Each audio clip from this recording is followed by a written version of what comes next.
How to add members to Telegram group. Hi guys, in this video I'm gonna guide you that how you can add members to Telegram group. So let's dive in. First of all, you have to open your Telegram app and then you can see you have this page. Now open the group and now you can see over here you have this option of add members.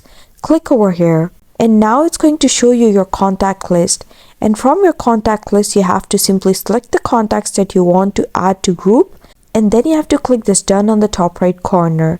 Or you can also invite to group via a link.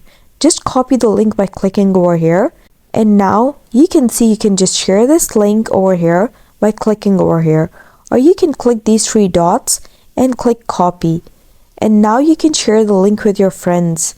Just click done over here and now click done on the top right corner. And that's the process that you can follow to add members to your Telegram group.